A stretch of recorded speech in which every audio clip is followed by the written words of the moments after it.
When Duchess Sophie unearthed the audio file hidden within a discarded royal mobile device, she had no idea the contents would detonate Buckingham Palace from within. A secret phone call recorded, buried and forgotten contained Meghan Markle's voice speaking words that could not be unheard. Now, Sophie is done keeping secrets. This isn't just a leak, it's a reckoning. Before we go deeper into what this really means for the royal family, make sure to subscribe so you don't miss a single update. It started with a routine inspection of items slated for secure archival storage. A closed-off wing of the royal estate, long untouched and thick with secrecy, held relics from another era, burned letters, cracked diaries, uncharged phones locked in drawers. But one device still blinked. Its battery, inexplicably alive, drew Sophie's attention. She nearly walked away, dismissing it as just another forgotten phone, but a flicker of instinct made her open it. What she found was not merely a call log, not just a message, it was a recording.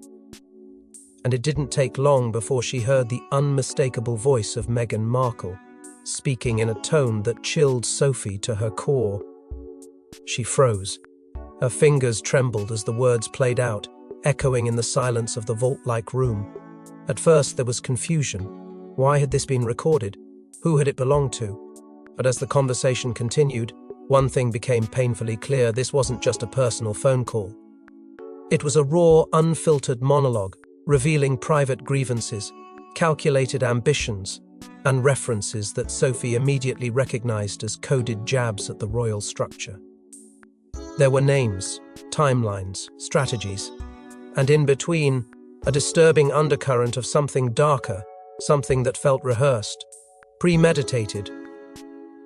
For days, Sophie remained silent. She couldn't sleep. She couldn't unhear the tone in Meghan's voice, controlled, certain, unshaken.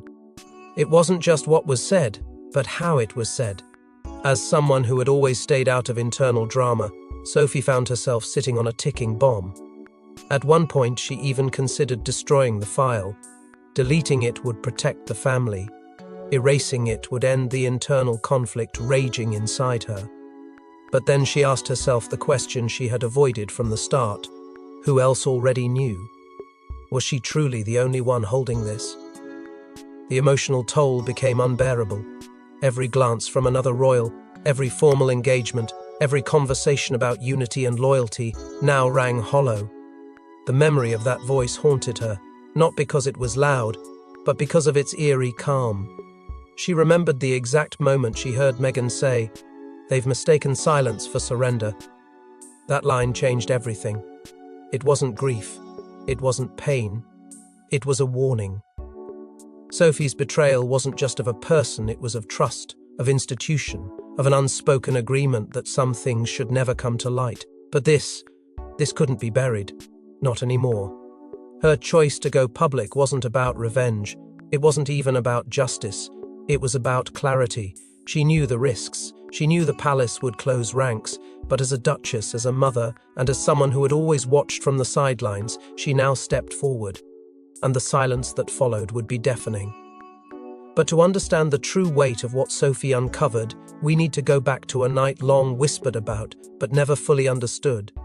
It was supposed to be a private call.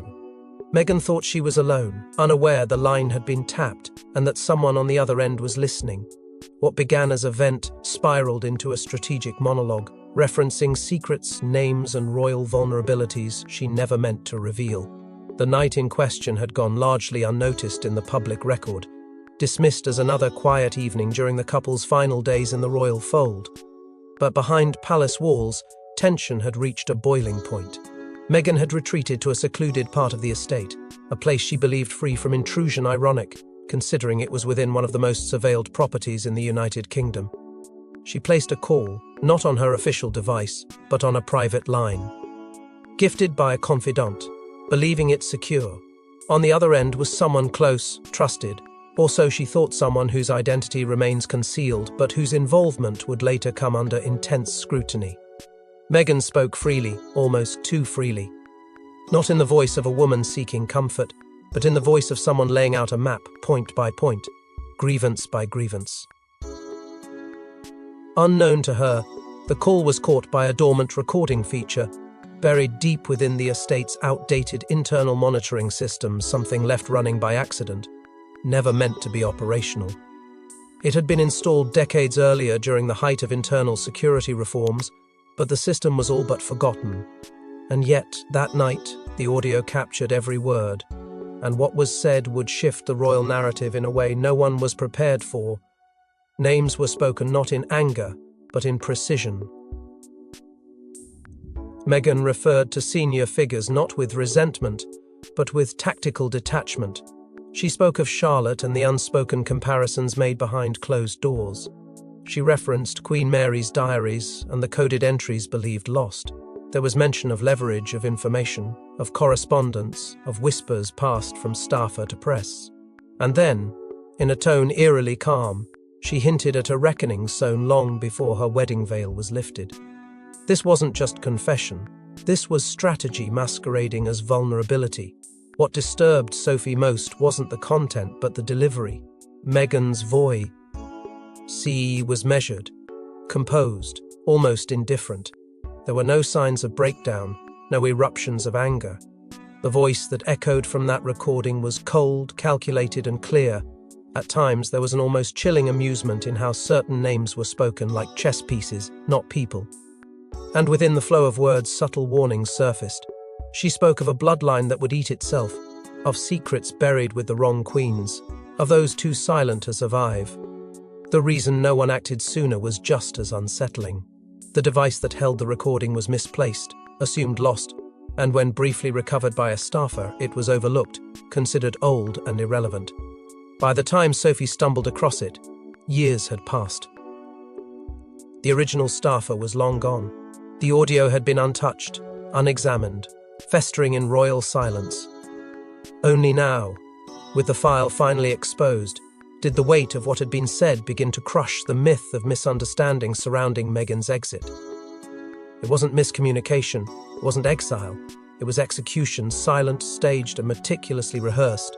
But what was so damning that this call had to be hidden for years? The answer lies in the carefully chosen words. Meghan used words that now point to something far more orchestrated. Long before she and Harry stepped away, Meghan may have already been planning her royal exodus. In the audio, she allegedly speaks of strategic distance, media catalysts, and even references a final strike. This isn't just a departure, it sounds like a takedown. What emerged from the recording wasn't the voice of someone cornered. It was the voice of someone calculating every move with unnerving precision. Extracted from the middle of the call, Sophie listened to Meghan say, "We start with space, not too much, just enough to stir questions." Then, almost as if coaching herself aloud, Meghan added, "Distance sells doubt. Doubt creates urgency. Urgency makes headlines." These were not offhand remarks. They sounded like chapters from a playbook. Sophie couldn't believe what she was hearing. Each phrase carried intent. Each word was weighted. Meghan wasn't reacting to palace life, she was restructuring it to implode from within. What truly startled Sophie, though, was the recurring mention of media catalysts. Meghan referred to specific figures, not tabloids in general, but carefully named journalists, some of whom had already run stories sympathetic to her narrative. One was allegedly instructed to drop the line about inheritance friction. Another was fed the nursery dispute, just enough to make Catherine seem cold. There was no panic in her tone, no distress, just control. It was as if the very chaos that plagued the royals during those tumultuous months wasn't incidental but orchestrated. And at the center of that orchestration stood a woman who knew exactly how far a whisper could travel once given the right echo chamber. Then came the fury, carefully cloaked in strategy. Meghan's voice sharpened when discussing hierarchy. Titles were never the issue, she declared, but the way they're weaponized, yes, that's the crack in the frame. She spoke of sabotage not through grand betrayal, but through quiet exclusions, off-calendar meetings and delayed briefings. These were the subtle wounds, the paper cuts that led to bleeding behind smiles. And then she said it. "They've underestimated me, not once, not twice, but 3 times. Each time with a shift in tone, a rising cadence, as though that phrase alone was the axis upon which the entire call spun. But perhaps the most devastating revelation wasn't about what Meghan knew. It was about what Harry didn't. "He's not ready," she said flatly. "He thinks this is about headlines. It's about history." There was a silence before she added, "I'll shield him from the worst of it, but I won't wait for his permission." It wasn't cruel, it was clinical, a decision already made. Sophie clutched the device as that line played, stunned by the depth of emotional detachment. This wasn't a woman being swept away by forces she couldn't control. This was someone steering the storm. And in that moment, Sophie understood. This wasn't some chaotic unraveling of a royal marriage. It was methodical, it was layered. Every public appearance, every supposed leak, every strained interaction with the press, it now looked like pieces of a larger puzzle. And the image forming at its center wasn't one of escape. It was one of ascendancy, on through destruction.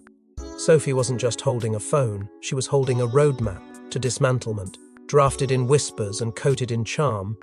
But if Meghan was preparing to dismantle the monarchy from within, who else knew and who helped? Sophie had kept the audio buried for years, paralyzed by loyalty. But one act of betrayal, unrelated, yet painfully personal, forced her hand. When someone she trusted crossed a line, the dam finally broke. For a long time, Sophie told herself that silence was a form of service. She believed loyalty meant absorbing discomfort, swallowing doubt, and protecting the institution, even when it demanded personal sacrifice. The recording lived in the back of her mind like an ache she learned to tolerate. She avoided thinking about it, avoided the questions it raised. Every time she considered speaking up, the weight of tradition pressed down harder. The monarchy had survived worse, she told herself. It didn't need another fracture. And so she stayed quiet, convincing herself that truth could be postponed without consequence. That fragile balance shattered when betrayal crept in from an unexpected place. It wasn't public, it wasn't dramatic. It was quiet, calculated and intimate. A private confidence she had shared in good faith was quietly redirected, twisted and used to undermine her position. The source was never named, but the proximity was unmistakable, someone operating close to Camilla's inner circle. Someone who understood palace power well, enough to weaponize discretion. In that moment, Sophie realized the rules she had lived by were no longer being honored by others. Loyalty, it seemed, had become selective. As she processed that realization, unsettling parallels began to surface.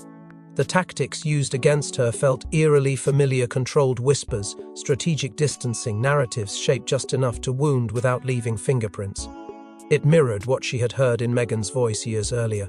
The same patterns, the same cold precision. That recognition shook her more than the betrayal itself. It forced her to confront a truth she had avoided. Silence hadn't prevented damage. It had enabled it. Then came the letter. No seal, no signature. Just a few carefully chosen words from a longtime staffer who had nothing left to lose. "You need to listen to the old device again," it read. Not for what it says about her, but for what it explains about now. Sophie sat with that sentence for hours. When she finally pressed play again, the weight hit differently. The recording no longer felt like a relic of the past. It felt like a warning that had gone unheeded. What crushed her most was the realization that the monarchy had been walking blind. Senior figures spoke confidently about unity and stability, unaware that a truth capable of reshaping everything had been sitting in silence. Sophie felt complicit, not maliciously but profoundly. By protecting the institution, she had protected a lie. And by doing so, she had allowed others to manipulate the same shadows Meghan once described with such certainty. Her decision to expose the audio was not fueled by revenge. It wasn't about settling scores or reclaiming influence. It was about clarity, about drawing a line between preservation and pretense. Sophie understood the consequences. She knew she would be isolated, questioned, and quietly blamed. But for the first time in years, the path forward felt honest. The truth, once spoken, would no longer belong to her alone. Still, revealing the audio would only be the beginning. What happened after Sophie exposed it set the entire royal structure ablaze. The moment the tape played inside Windsor's private hearing room, faces drained of colour. Charles reportedly stood in stunned silence, while William's fists clenched. The tape didn't just implicate Meghan, it stirred ghosts. The firm had spent decades silencing. It was Sophie who called the gathering, not out of arrogance, but necessity. The palace couldn't continue operating in the dark, not with a secret this volatile hanging over every decision, every carefully curated public appearance. No aides, no press, just the senior royals in one room, with a single recording device placed at the center like a loaded weapon. She gave no speech, no introduction. She pressed play, stepped back, and let the words speak for themselves. From the very first second, the room changed. Meghan's voice, sharp yet composed, spilled through the speakers like a whiz. Purr wrapped in venom. She didn't shout, she didn't cry. Instead, she peeled back the layers of royal history with surgical precision. Dead women's secrets, she said. Buried in brooches, locked behind velvet, never meant to be heard again. It was not just about titles or press coverage. It was about legacies, about how power had always passed through filtered bloodlines, how truths were edited into fairy tales, and how women, especially outsiders, were either shaped or silenced. Charles didn't flinch at first. He sat upright, unblinking, until Meghan's voice cut deeper, invoking bloodline hypocrisy and the true cost of Windsor purity. That was when he stood, wordless, pale. He walked out. Not a single sentence passed his lips. Not then, not for hours. His exit was as loud as any accusation, and for those left behind, it only amplified the weight of what they had just heard. William, on the other hand, was fire. His rage wasn't loud, it was controlled, clenched behind his jaw, radiating through every muscle. "Where did this come from?" he demanded, not at Meghan but at Sophie. "Who else has heard it?" His reaction wasn't just about content, it was about containment. William knew what this meant for the institution, for the public, for the legacy he was supposed to protect. But beneath the fury was something more dangerous, doubt. Not in Sophie, but in the walls around them. Who had let this happen? Who had known all along? Anne said nothing for most of the session. She lisped, "Enid," arms folded, expression unreadable. But it was Queen Camilla who drew the most attention. She remained seated, her eyes fixed not on Sophie, not on the device, but somewhere distant, like she was reliving a memory too painful to surface. She did not ask questions. She did not offer comfort. She was present, but hollow. Her silence was not shock. It was something else, something far colder. As the audio ended, the room sat in a pressure-cooked quiet. No official decision was made, no plan of action was discussed. But everyone knew something irreversible had taken place. The crown had been cracked, not by scandal, but by revelation. And the questions it raised wouldn't fade with time. But not everyone was surprised. One royal figure had always warned of this very fallout, and now she was stepping forward. Princess Anne didn't flinch. She listened, nodded once, and then said what no one else dared. "I warned you she was recording everything." With that, years of suspicion found validation, and Anne's private vault of warnings resurfaced. In the tense silence that followed Meghan's voice fading from the speaker, all eyes turned to Anne, not because she was expected to speak, but because her calm was unsettling. Where others had responded with anger or disbelief, she remained still. It wasn't shock, it was recognition. Anne had seen it coming. Long before the headlines, before the tears on televised interviews, before the palace walkouts and official statements, she had seen it oming. And she had tried to raise the alarm, quietly, firmly, and in her own way. Years ago, Anne had warned Charles during a private exchange no one else knew about. She had called it a gut instinct, a sense that Meghan wasn't just navigating royal life, but documenting it.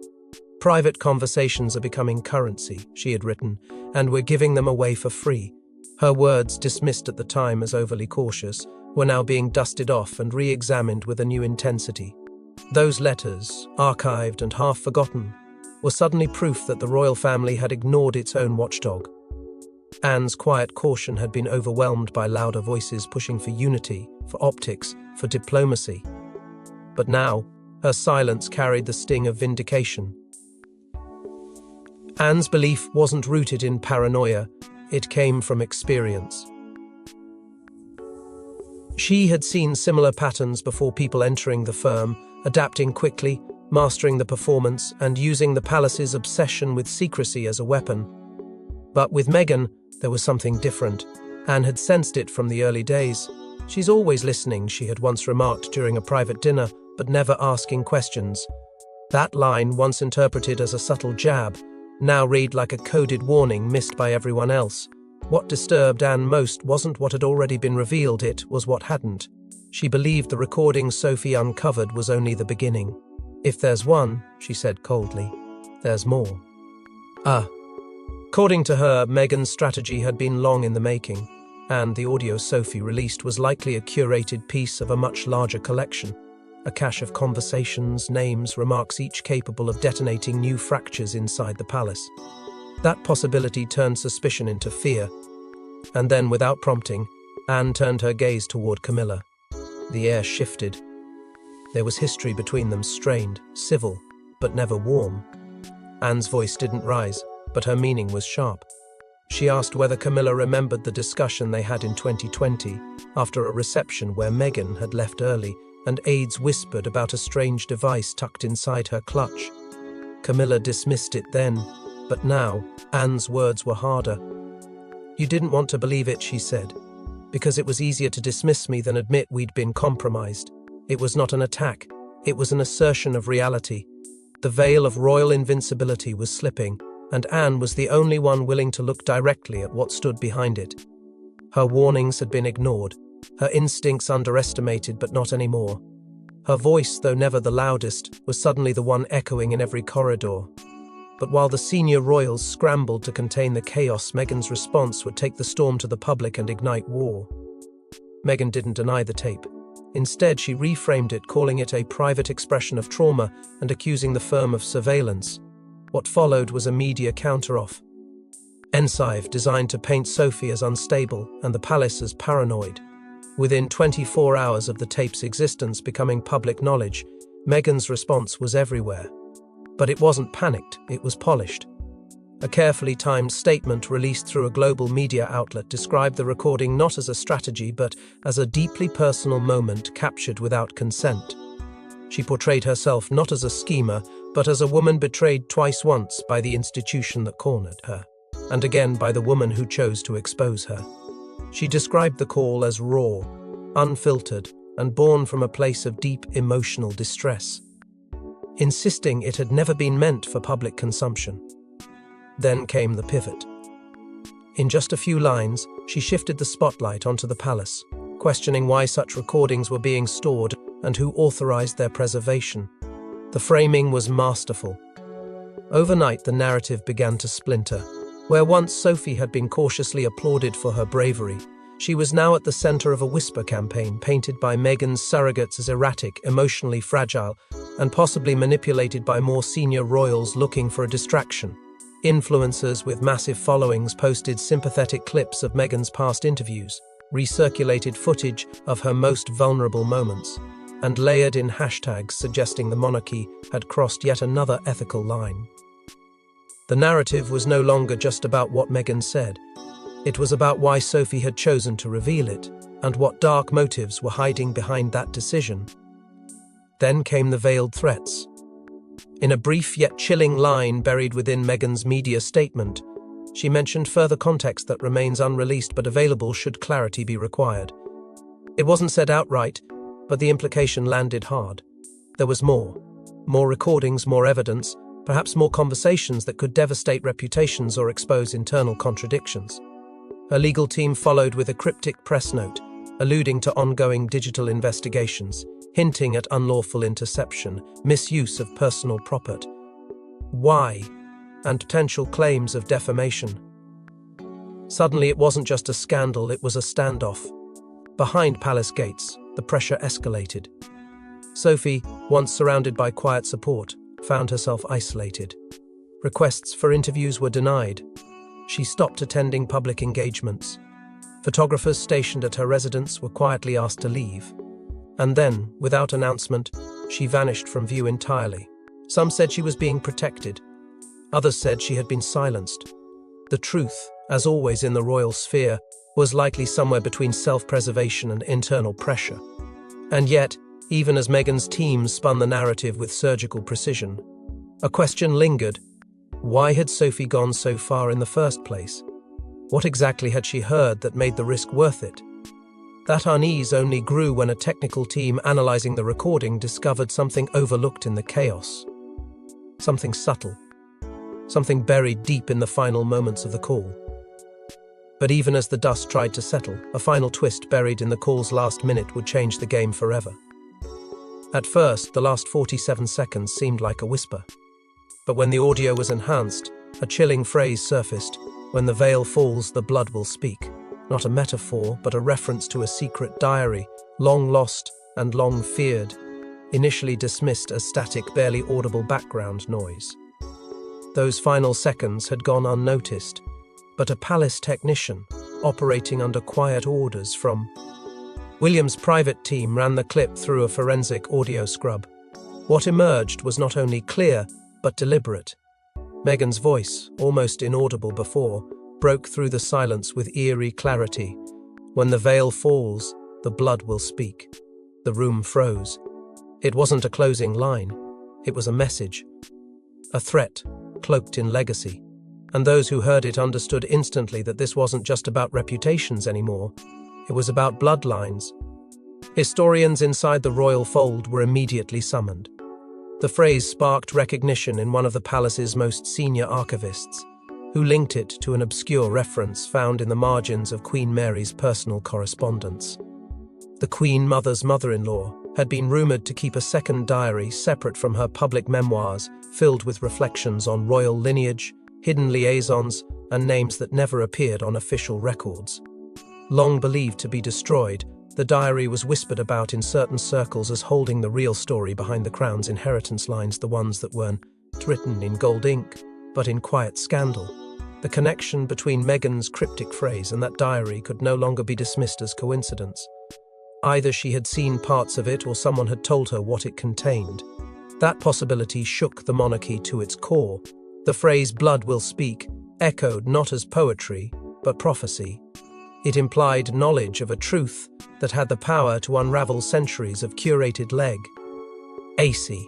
Names may have been erased, births unacknowledged, but if proof existed, if Meghan had even fragments of it, then no amount of protocol or portraiture could protect what came next.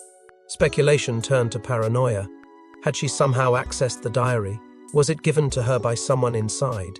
Had it been copied, scanned, saved and stored somewhere, waiting for the right moment to be unleashed? Every theory grew darker, every silence in the palace heavier. And the deeper the family looked inward, the more fractures appeared in the foundation. Meghan's whisper had unearthed a fear more potent than scandal, the fear that the blood they had spent generations protecting might not be as untouchable as they believed.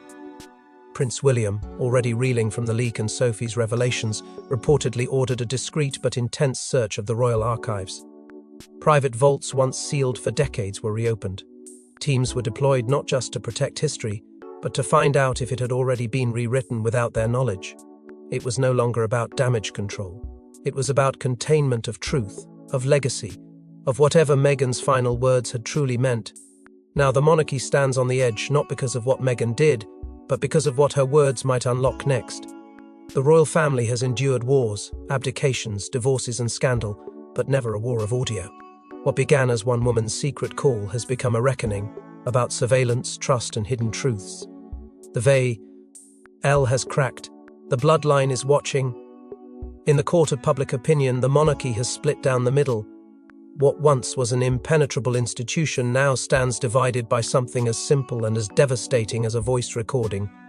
On one side, a growing swell of support for Sophie has painted her as the unlikely truth-teller, a woman who risked everything to pull the curtain back on a system steeped in control.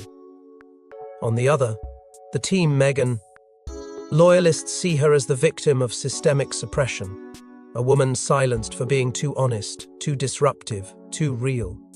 The media has done what it always does, amplified division, exaggerated alliances, and given platform to every whisper of disloyalty within the palace walls. But the tension inside the family is no tabloid fiction. It's real. Charles and William, though outwardly united in their public duties, are no longer speaking in private, with the ease they once shared. Charles is said to be furious over the leaks, but more so over how quickly control is slipping through his fingers.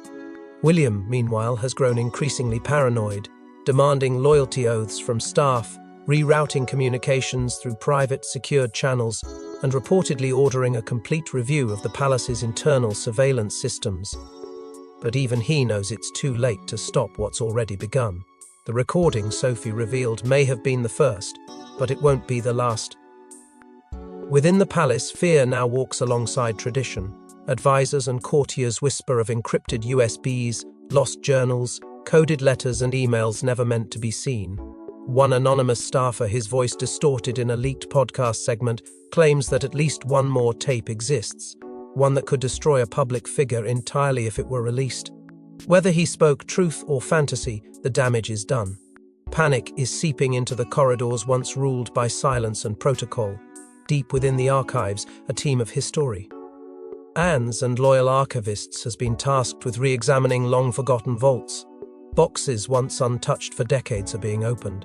Letters with strange markings, old typewritten notes with no names. The past is no longer buried. It's being exhumed piece by piece, not for curiosity, but for defense. The monarchy is no longer trying to lead. It's trying to survive. And as this crisis unfolds in real time, one question echoes through every chamber and every living room watching from the outside. Has the crown crossed into a new era? Is this the beginning of monarchy 2, transparent, vulnerable, constantly on edge, or the slow collapse of something once believed eternal? For the first time in living memory, power isn't being contested through blood or title, but through memory, evidence, and voice. Not just what was said, but what was recorded. The story isn't over. In fact, it may have only just begun. Thanks for watching. Please don't forget to like and subscribe, and we will see you in next one.